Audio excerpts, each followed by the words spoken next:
পড়ছিলাম শহরের বাবু, কলমে তানহা তাবাসসুম, পর্ব সংখ্যা ২১। দুই বান্ধবী মিলে সবগুলো ক্লাস শেষ করে যখন কলেজ ছুটি হয়, তখন বিকেলের নরম রোদ ক্যাম্পাস জুড়ে ছড়িয়ে পড়েছে। গল্প করতে করতে দুজন একসঙ্গে গেটের দিকে এগিয়ে আসে।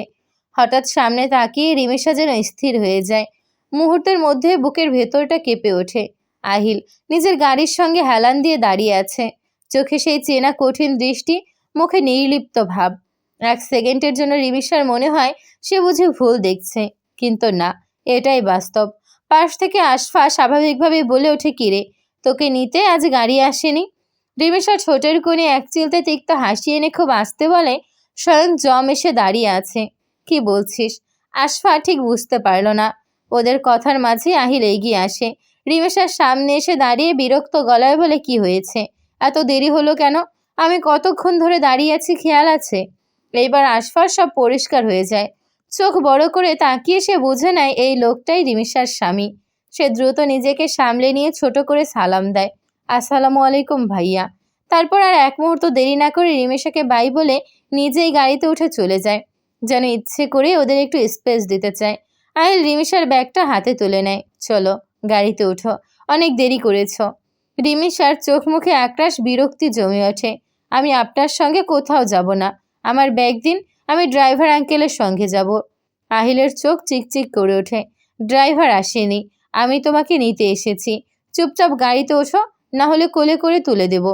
রিমিশা এক পাও নড়ে না, প্রয়োজনে রিক্সা করে যাব, তবু আপনার সঙ্গে না। আহিল হালকা মুচকি হাসে, সেই হাসিতে রিমিশার অস্বস্তি আরও বেড়ে যায়। ঠিক আছে, যেহেতু কোলে করে যাওয়ারই ইচ্ছা, তাহলে আমার আর কি করার। এই বলে সে এক পা এগিয়ে আসতে রিমিশা দ্রুত সরে যায়।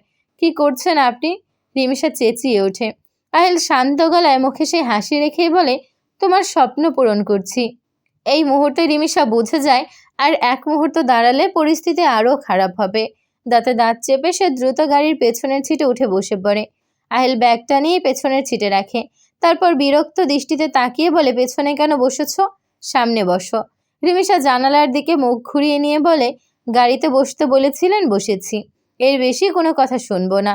আহিল আর কিছু না বলে নীরবে গাড়ি স্টার্ট দেয়। রাস্তায় জ্যাম, চারপাশে গাড়ির হর্ন আর মানুষের কোলাহল। ঠিক তখনই পাশের একটি গাড়িতে মাহিরের চোখ পড়ে দেখে আহিলের গাড়ি। এক ঝলক দেখে সে জিভে কামড় দেয়। আস্তাগফিরুল্লাহ, ভাইয়া দেখলে আজ আমি শেষ। মূলত ইরাকে নিয়ে ঘুরতে বের হয়েছিল সে। এখনই ওর আর ইরার বিষয়টা বাসায় জানাতে চায় না, সময় আসলে সবাইকে জানাবে বলে ঠিক করে। ওর জানা মতে শুধু শাহান আর রাইসাই এই ব্যাপারটা জানে, তাই আপাতত সবকিছু চাপা রাখার চেষ্টা করছে।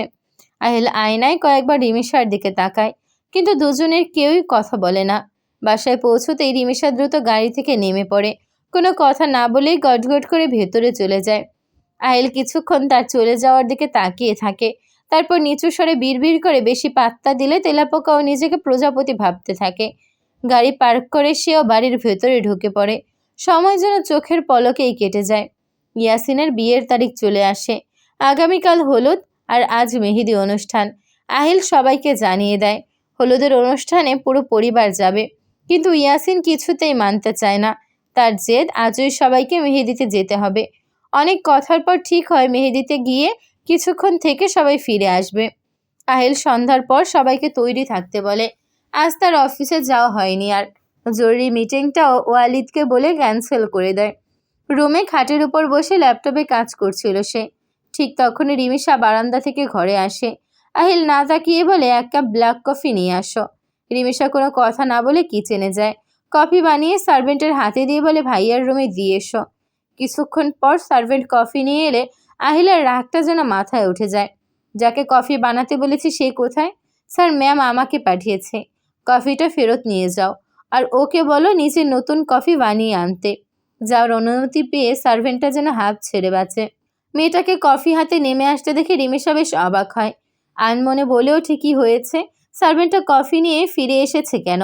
এরপর ধীরে ধীরে মেয়েটার সামনে আসতেই জিজ্ঞেস করে, কফি নিয়ে চলে এসেছে কেন? ভাবি, ভাইয়া বলেছে নতুন করে কফি বানিয়ে আপনাকে নিয়ে যেতে। আচ্ছা, তুমি যাও। মেয়েটা চলে গেলে রিমিশা সব শুনে মনে মনে বলে, উনি বললেই আমাকে শুনতে হবে, আগে তো কম কথা শোনাননি। কফি নিয়ে না গিয়ে সে বাগানের দিকে চলে যায়। পুকুরের ধারে গিয়ে বসে। পা দুটো পানিতে ডুবিয়ে দেয়। হাঁস দুটো পানিতে ভেসে বেড়াচ্ছে। অনেকদিন পর তার একটু শান্তি লাগে। অনেকক্ষণ কফি না পেয়ে আহিল বিরক্ত হয়ে বারান্দায় আসে। সেখান থেকে রেখে রিমিশা বাগানে পুকুর পাড়ে বসে আছে। আহিল নিশ্চুপ স্বরে বলে, স্টুপিড, আমাকে কফি না বানিয়ে দিয়ে বাগানে বসে আছে। এর শাস্তি তো তোমাকে পেতেই হবে। ঠোঁটের কোণে ধীরে ধীরে এক চিলতে হাসি ফুটে ওঠে।